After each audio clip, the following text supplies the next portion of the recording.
Happy Sunday, linggo dito ng umaga ngayon at itong bata na ito nag-aayang lumabas dahil nakita niya nga yung tatay niya na nasa labas din. Una ka pa sa akin. Tapos ka na agad, tatay?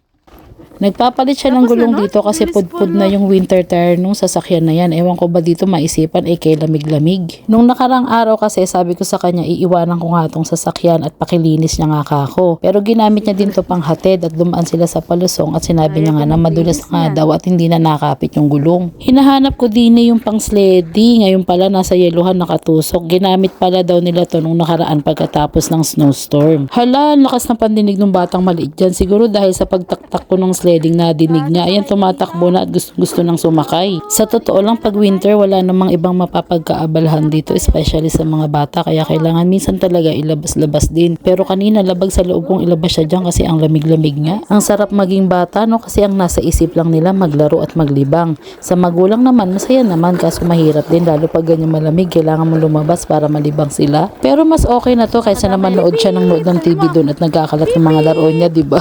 Titingnan ko yung likuran namin kung hindi naman ganun kataas ang yelo. Dito na lang ako dadaan kasi pag mataas nakalubog ako, mahirap humakbang at maghila ng batang makulit.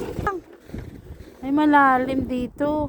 At dahil malalim nga doon sa likuran namin, dito muna kami sa may harapan at dadaan kami uli sa tatay niya at makulit kung tapos na ba siya sa paggawa at siya naman maghila, no? Ay nako, hindi pa pala siya tapos dyan. Ayan o, nag-iikot-ikot pa siya dyan pero ang ending sabi niya hindi daw kasukat yung mga bilog-bilog o bolts na yan. Yung ba tawag doon? Ayun nga, dapat daw yung mga bilog-bilog na yan, dapat nakalubog daw yan at hindi nakausli or nakaalsa na parang ganyan. Ang ending, ibabalik namin to sa binilahan namin sa marketplace. Itong batang maliit na to, hindi talaga bumaba ng sledding habang kinakausap ko yung tatay niya. Ang ending, kailangan ko pa rin siyang libangin at hilahin dito. Yang mga puno na yan sa ibaba, daan ng highway na yon. Ito namang dinadaan namin ni Clyde ay daanan lang nung pinaka-village dito ng mga mini home. Yung mga snow naman dito sa daanan namin, napitpit na yan ng mga sasakyan na pabalik-balik. Maganda na nga din ditong mag-sledding kasi palusong tong daan na to. Kaya lang, syempre, baka may biglang dumating na sasakyan. Kaya hila-hila ko pa rin dito yung kable para nakapirmis lang siya doon sa gilid at kung may dumaan man na sasakyan, hindi naman delikado. Kanina, bago kami lumabas ng batang maliit na to, inaaya niya yung kuya niya na sumama sa amin. Kaya lang, siguro dahil ngayon lang uli nakapanood ng TV, mas pinili niyang manood ng TV kaysa sumama sa amin. Magandang tingnan pa din ang paligid kasi maaliwalas at malinis pa din, hindi pa nagpuputik-putik yung mga snow. Pero pag ganyan nasisikatan ng araw, medyo masakit na yan sa mata. Kaya kung magdadrive ka o maglalakad ka, kailangan mo ng sunglasses. Mas nakakasilaw to kaysa pag summer. Pag summer kasi iba-iba na yung kulay ng paligid. May puno, may bulaklak, kaya mas maganda pa rin pagmasdan yung kahit tirik na tirik ang araw. Hay nako, dapat tulog pa ako ng mga oras na to. Kaya lang tong bata na to, pagka hindi mo pinagbigyan, iiyak lang ng iiyak. Pero mas okay na nga to kaysa manood lang siya ng TV. Saka pag bata kasi mahilig pa yan maglaro ng kung ano-ano. Itong snow, tuwang-tuwa sila dyan. Pero paglaki nila, ayaw na nila yan malamang kasi kami nga ayaw na naming nagwi-winter.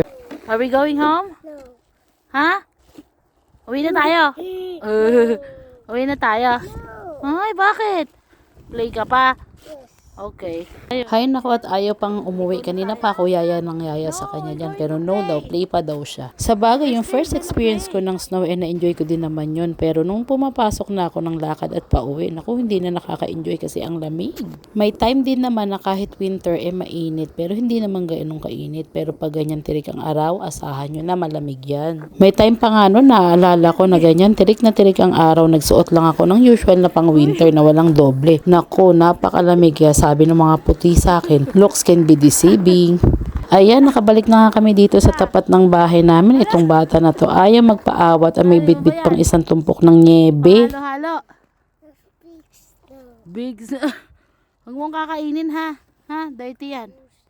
Aba, nawala na yung mekaniko ko dito. Siguro nilamig na o baka kausap niya na yung binilahan niya at ibabalik niya na nga yan. Ay nako, hindi pa rin tapos tong bata na to maglaro, walang kasawaan. Ayan, ano na naman kayang gagawin niya? Nako, nagbubungkal yata ng tataihan niya dyan. Ay, hindi naman pala, naghahanap lang siya ng isang tumpok ng nyebe ulit. Papasok na sana kami dito ng bahay pero itong bata na to, nakita niya pa yung pinaglalagyan namin ng fruit salad at inusisa pa. Dito nalagay yung fruit salad. Ginawa ko yung fruit salad na yan nung Friday night pero kinabukasan ng Sabado hindi pa yan nagyayelo dahil magdamag na nga siya dyan itong linggo nagyelo na. O diba may instant freezer kami tuwing winter. Medyo madulas na nga dito sa tapat ng pintuan namin. Ito kasi yung mga napitpit na yelo na medyo natunaw tapos tumigas ulit. Aba, nakababa pa pala tong bata na to ulit sa baba. Tingnan nyo naman kung umakyat, napakabilis, parang gagamba. O siya, paalam na. Salamat po sa panonood.